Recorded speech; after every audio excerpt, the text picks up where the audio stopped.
안녕하세요. 배신의 장미입니다. 오늘의 사연 시작하겠습니다. 안녕하세요. 결혼 7년 차 40대 여성입니다. 흔히들 이런 이야기를 하죠. 물에 빠진 사람 건져 놓았더니 내 보따리 내놓으라고 한다고요. 어쩜 우리 조상님들은 이리도 현명하셨을까요? 저 말 틀린 거 하나도 없더라고요.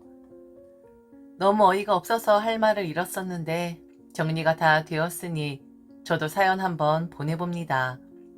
그리고 이번에 겪으면서 깨달은 게 하나 있다면 먼저 손 내밀 필요가 없다라는 거였습니다. 나는 좋은 마음에 손 내밀었는데 그 손 잡은 사람이 착하고 순한 마음이 아니면 너무 좋지 않은 결과를 낸다는 것을 알게 되었거든요. 그럼 이야기 시작해 보겠습니다. 혹시나 저 같은 성격을 가진 분들 계신다면 저와 같은 실수는 하지 않으시기를 바라며 귀한 시간 내주셔서 우선 진심으로 감사합니다. 저는 반년 정도 시어머니를 모신 사람입니다. 누가 모셔라 한 게 아니라 제가 자발적으로 그리했어요. 그렇게 된 연유가 좀 복잡하긴 한데 우선 시어머니를 모셔야겠다라고 결심을 하게 된 가장 큰 이유는 우리 아가씨 때문이었습니다. 어느 날 아가씨가 저한테 그러는 겁니다. 엄마가 너무 불쌍하다고요. 저한텐 어차피 시어머니니까 그런 마음 들지 않겠지만 자기는 그렇게 엄마가 불쌍하대요. 어린 아가씨였고 이제 막 사회초년생이 된 사람입니다. 그리고 요즘 젊은 사람들 다 아시겠지만 나 말고 다른 사람이 어떻게 살든 전혀 상관하지 않는 사람들이에요. 그게 나쁘다라는 게 아니라 그런 환경 속에서 살아온 사람들이니 공감대 형성이 있어서 좀 덜 자극을 받는다 라고 말씀드릴 수 있을 것 같습니다. 우리 아가씨도 그런 사람이었어요. 학교 다닐 때만 해도 오직 자신의 안위만 생각하는 사람이었고 주변 사람들이 자신의 앞날을 위해서 그리고 자신을 공부시키기 위해서 얼마나 애를 쓰고 있는지 전혀 몰라주는 그런 사람이었습니다. 어찌 보면 이기적이라고 할 수도 있는데 요즘 젊은 사람들의 특성이니 그런가 보다 했었죠. 그리고 특히나 시어머니에 대한 태도도 그리했었습니다. 엄마는 엄마의 인생, 나는 나의 인생, 간섭하는 거 싫어. 직장만 잡게 되면 나는 바로 독립을 할 것이고 나의 인생을 살 거야. 라고 칼같이 잘라내는 그런 아가씨였었죠. 그런데 이 아가씨가 제 앞에서 거의 울먹이면서 시어머니가 너무 불쌍하다는 겁니다. 어렸을 땐 몰랐는데 지금 시어머니의 처지를 보면 속이 터진다고요.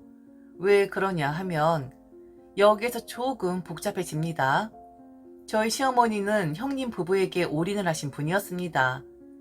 시어머니가 운영을 하시던 사업체를 형님 부부에게 넘기셨고 지금은 뒤로 살짝 물러난 상태에서 어느 정도 월급을 받으면서 생활을 하고 계시죠. 처음 몇 년간은 별 문제 없었지만 요즘 어렵지 않은 사업체들이 어디 있겠습니까? 형님 부부도 열심히 하셨을 거예요. 그런데 시기도 그렇고 어려운 일들이 너무 많았으니까 사업 운영이 점점 힘들어졌고 그러다가 시어머니에게 드려야 하는 월급을 차일피일 미룬 것 같더라고요. 어떤 달은 반 정도만 들어오고 어떤 달은 반의 반만 들어오고 또 어떤 달은 아예 들어오질 않고 결국 참다 참다 시어머니가 형님 부부를 불러서 한마디 하신 듯 했습니다. 그 상황에 함께 있었던 아가씨가 형님 부부가 시어머니를 대하는 태도를 보고는 너무 불쌍하다 말을 한 거였어요. 돈을 이렇게 안 주면 어찌하냐. 만일 돈을 못 줄 것 같으면 미리 말을 해야 하는데 전혀 그런 언질도 없고 사람을 마냥 기다리게만 하느냐.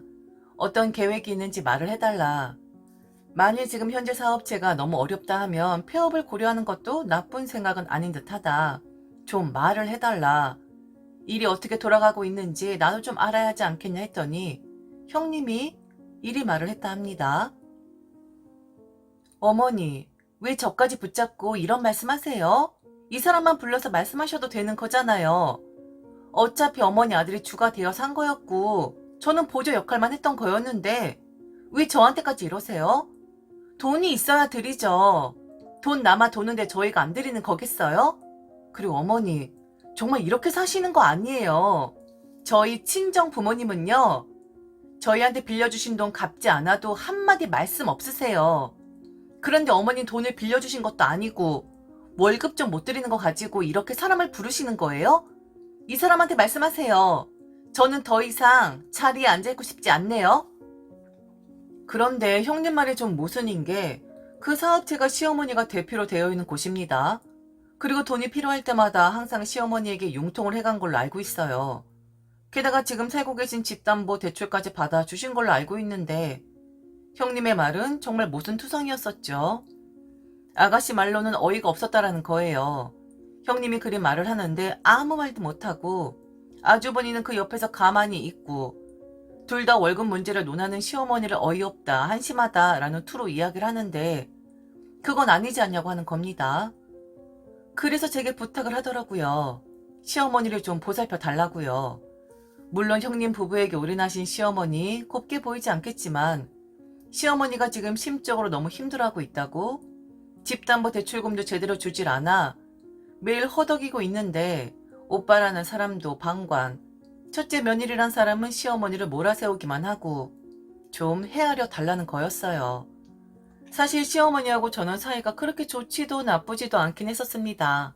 저희 부부 같은 경우에 솔직히 하고 싶은 거 하면서 산 그런 사람들이긴 하거든요. 양가 부모님을 챙기기보단 저희 부부 삶이 우선이었고 둘 다 차남 차녀이다 보니 양가 부모님들 챙겨야 한다는 부채감, 책임감 좀 덜했던 것도 사실이었고요. 형님 부부에게 올인해서 서운했다라기보단 그게 자연스러운 수순이라 생각했었고 그리고 시어머니가 그리 한 자식에게 몰아주면 줄수록 저희는 더 자유로울 수 있는 거니까 다행이라 생각을 했었죠. 그런데 아가씨 말을 들어보니 시어머니 현재 상황이 너무 안 된 겁니다. 줄 건 다 줬는데 지금 대접을 못 받고 있는 그런 상황인 거잖아요. 억울하고 화나도 큰 자식 어려워서 말도 못하는 그런 상황이었고요.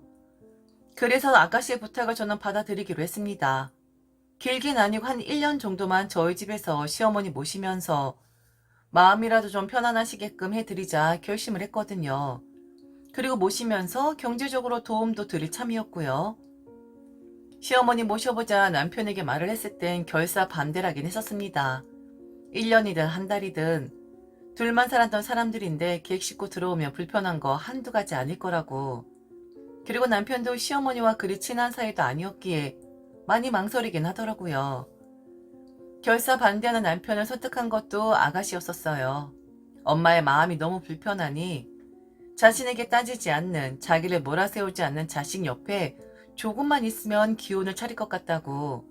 자신도 이제 일을 시작했으니 경제적으로 엄마에게 도움을 주겠다. 그러니 남편 보고 자신이 얼굴을 봐서 한 번만 시어머니를 생각해달라 하는데 어린 동생이 그렇게 기특하게 말을 하는데 그거 거절할 수 있는 오빠가 몇이나 되겠습니까? 그래서 결국 모셨죠. 마음이라도 편하시라고. 그리고 이것저것 간섭하지 않고 시끄러운 소리 하지 않고 막말하지 않은 자식들이니 당신 하고 싶으신 말씀 마음껏 하시라고 기본도 살펴드리고 그랬었습니다. 그런데요. 참 이게 희한합니다. 그렇게 좋은 마음으로 잘 해드리려고 하고 마음 살펴드리고 시어머니를 배려하니까 이게 죽이기 전도가 되더라고요. 저희는 시어머니가 무서워서 말을 못했던 게 아니에요. 불쌍하니까 자식에게 팽 당한 거나 다름없으니까 안쓰러워 그 마음 조금 헤아려주고 싶었던 거였습니다.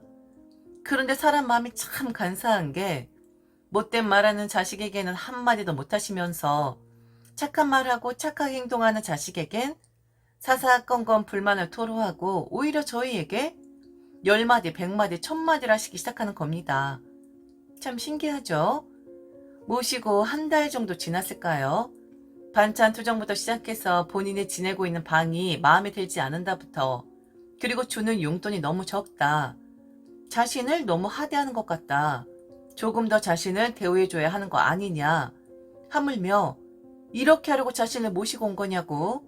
이따위 대접을 하려고 자신을 이곳으로 데리고 온 거냐고 하는데 역시 보따리 내놓으라고 따지기 시작하더라고요.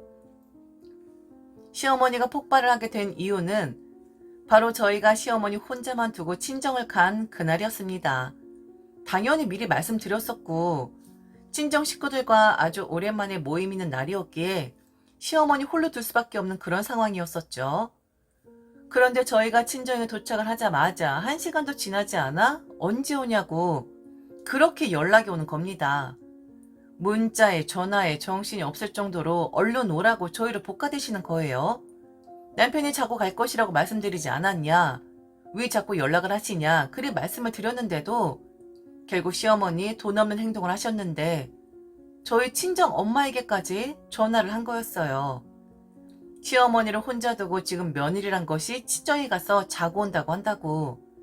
사돈이 생각했을 때 이게 지금 옳은 거냐고. 나를 모셔와 놓고서 오고 싶지도 않은 곳이었는데 지금 나를 강제로 데려다 놓고서 이렇게 혼자 두고 있다고. 이게 지금 말이 되냐고 저희 친정 엄마한테 따진 거였어요. 그날 친정에 모였던 이유는 저희 언니가 외국에서 사는데 정말 오랜만에 한국에 들어온 날이었었습니다. 그동안 한국에 들어오지 못해서 얼굴 못 봤었는데 본인 식구들 데리고 일주일 동안 한국에 머물기 위해서 들어온 날이었었다고요. 그런 날 당연히 다 모여서 식사하고 그동안 나누지 못했던 이야기 나누고 했어야 한 거 아닌가요? 그 하루 정도 혼자 있는 게 뭐 그리 대단한 일이라고?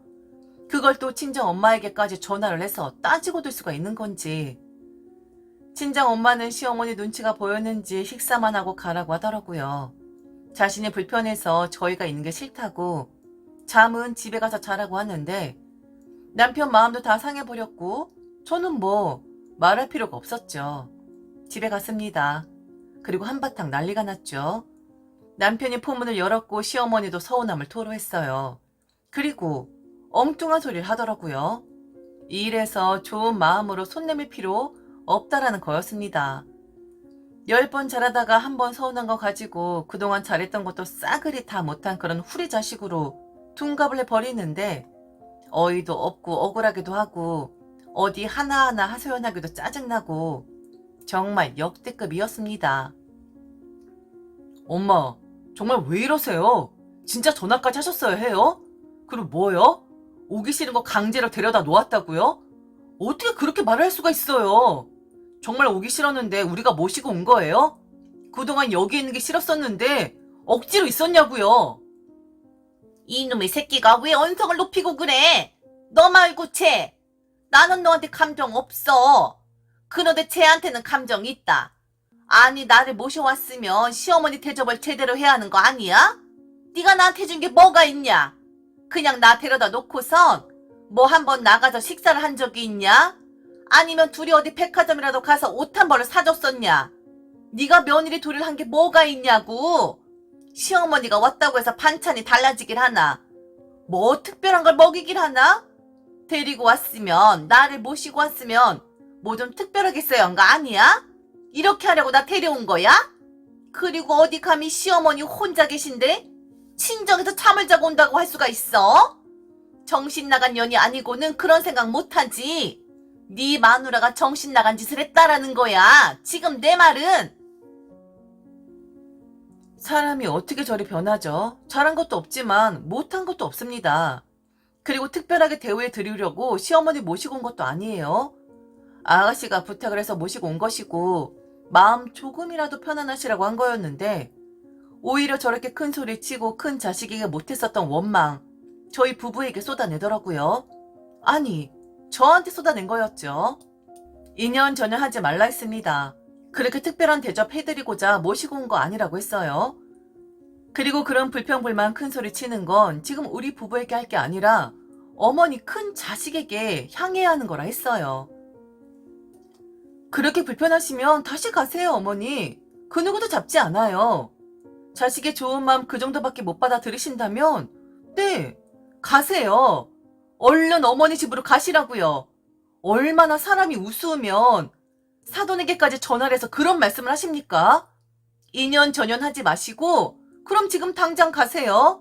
입에 걸레 문 것처럼 그리 말씀하지 마시고 가시라고요. 잡지 않으니까. 반년 만에 착한 마음 싹 걷어들였고 남편에게 내쫓기듯 시어머니는 당신의 집으로 돌아가셨습니다. 그리고 저희는 예전보다 더 시어머니 신경 안 쓰고 살고 있어요. 얼마 전에 아가씨가 그러더라고요. 시어머니 대표로 있는 그 사업체 파산해야 할 것 같다고요. 폐업을 하기엔 들어가야 하는 돈들이 너무 많아서 파산을 결정했다고 하는데 그 피해 오롯이 시어머니에게 가는 거거든요. 저희에게 말하지 말라 했어요.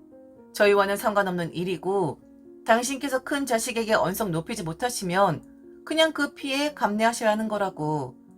저희는 할 만큼 했으니 도와달라, 헤아려 달라, 말하지 말라 했습니다. 지금 시어머니 회사는 파산 절차 중에 있어요. 그리고 형님 부부 집에 살고 계십니다. 큰 자식에게 한마디 못하는 시어머니는 눈칫밥 먹으면서 지내는 걸로 알고 있습니다. 저에게 한 것처럼 큰 소리치면 되는 건데 큰 자식이 무섭긴 한가 봅니다. 눈칫밥을 먹든 내쫓기든 저희와는 상관없는 일이죠. 괜히 오지랖 부렸다가 마음의 상처만 받게 되었는데 저희한테 손을 내미는 겁니다. 아, 기가 막혀. 그래서 남편이 강하게 뿌리쳤고 도움 요청하지 말라 딱 잘라 말하더군요. 신경 끄고 살 것이고 그러기에 있을 때 잘하지. 지금 와서 손 내밀면 잡아줄 것 같냐고. 아무리 엄마여도 우리도 인간이기에 지금 엄마 이름 모서 소름 돋는다고 말을 했는데 이후 연락 없습니다. 그냥 바라지 않으셨다면 그리고 저희의 마음을 헤아려 줬다면 저런 마지막 모습을 보이진 않았을 텐데 뭐 어쩔 수 없죠. 당신이 만든 거니까 그냥 계속 눈칫밥 드셔야겠죠. 지금까지 들어줘서 진심으로 감사합니다. 이상 대신의 장미였습니다.